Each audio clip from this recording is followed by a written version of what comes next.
Hi, my name is Taryn Smith. I am here at Jerry's Music Shop in South Hadley, Massachusetts, here today to talk to you about different mute options for the trumpet. Now, when you hear the word mute, it might come to mind that it immediately makes it softer, but that is a very common misconception, that a mute doesn't make the sound softer necessarily, but it changes the tone color. I'm going to show you a few different mutes, but please keep in mind that this is just a small example of some of the most common ones that you'll find. There are a lot of other different types of mutes that you might end up experiencing as you become more advanced of a player. First, I'm going to start with something that we call a practice mute. There's a lot of different types of practice mutes out there. This is one example.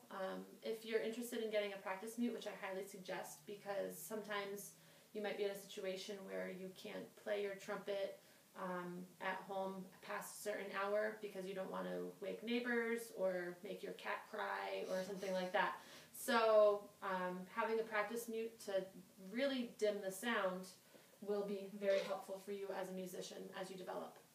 So this is a practice mute. This one really does mute the sound. This is the one that's really truly meant to do this. You're going to insert the mute into the bell of the trumpet, and you're just going to give it a small little twist. We don't need to really twist it in too hard. There's corks at the end of all of the mutes that allow it to stay in.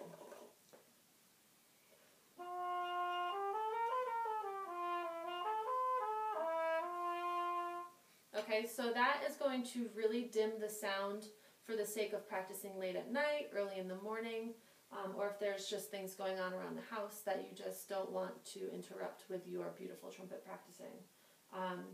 If you go to your local music store, or if you search online for practice trumpet mutes, you're going to see a variety of different ones. They have the acoustic ones, but they also have a variety of different types that are electronic that you can actually hook up to some earbuds so you can hear yourself while no one else does.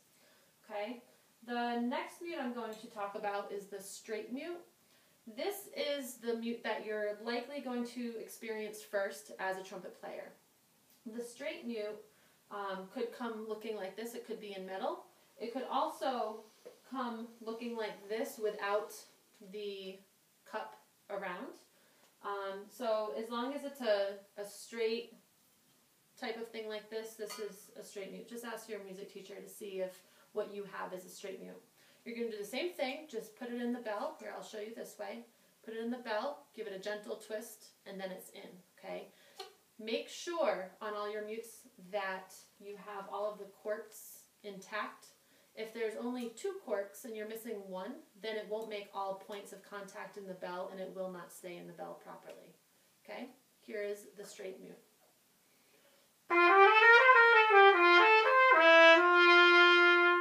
So you notice that one is still a robust sound. It just changed the tone color of the sound. Much louder than the practice mute.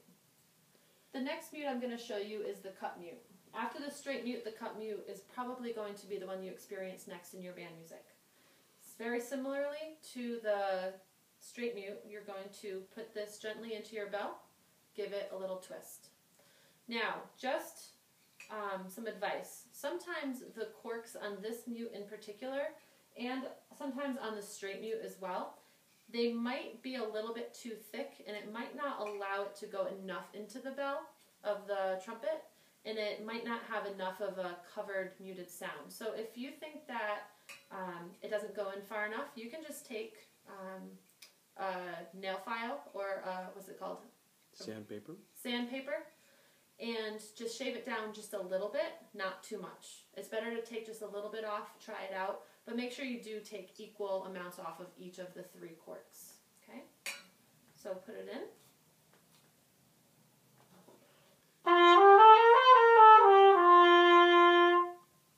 Now, as you can hear, it's yet another different type of sound with this type of mute. So we've already created 3 different types of sounds. These 2, of course, being meant to be played in band.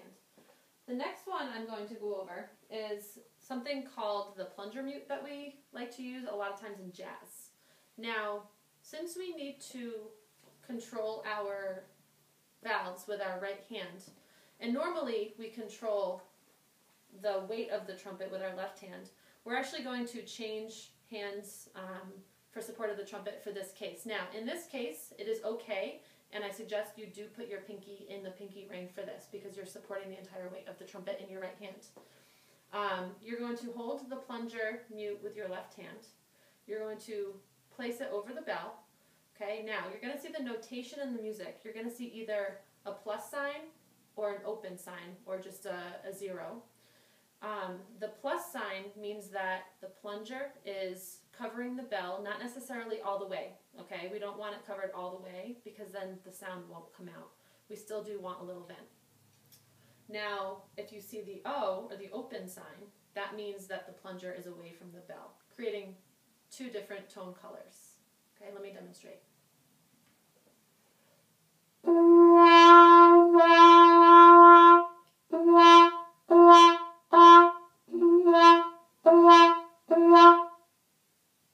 So with your right hand, you would control the valves that you need to use. In your left hand, you control the plunger mute. Now, this is actually right from the hardware store. It works fine for me. You're able to just use this. But they do sell mutes that have the same idea at the music stores, and they actually have a finger ring at the very end. So you might feel more in control of it without it dropping. So whatever's comfortable for you, but it's the same exact idea. That's the plunger mute. The last mute I'm going to show you is called the wah-wah mute, but it's oftentimes referred to as the Harmon Mute, simply because Harmon is a brand that makes this type of mute, but there are other types of mutes like this. Now, it does come in two pieces, okay? And notice this cork setup is a little bit different. This goes all the way around, and it's a much thinner cork.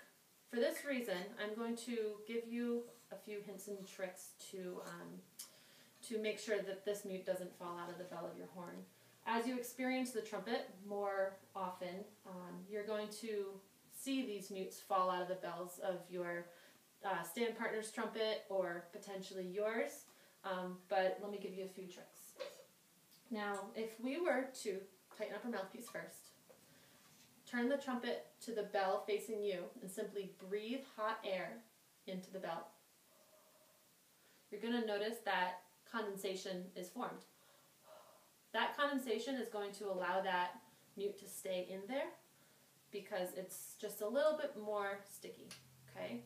You're going to put that in, and you're going to, again, just like the other ones, give it a small little twist, kind of double check before you go and play, okay? I have that other piece in there. I'll give you another demonstration just a second without it.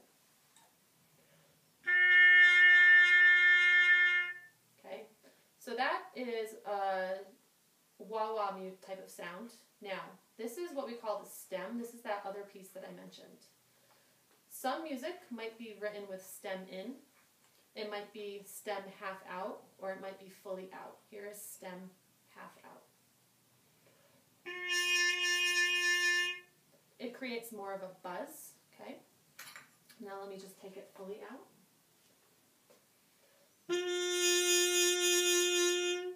So as you can see, we just created 3 different types of sounds with just one type of mute.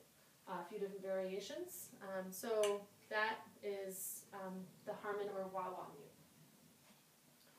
As far as caring for your mutes, please make sure that you have a designated bag or holder for them so that they aren't just loose and you're not carrying them around just individual. You really do want to take really great care of them. So having a designated bag will really help. You can get a bag that will even clip to your trumpet case. You can buy one from a music store. You can make one on your own. Whatever works for you.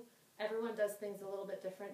Now, with all of your new knowledge about mutes and some of the different varieties, please just know that when you do encounter markings for mutes in your music, it could come in different forms. The most common is sword, S-O-R-D. It might say consword, meaning with mute, or sends a sword without mute. So check with your music teacher about the different markings so that you know when and when not to use your mutes.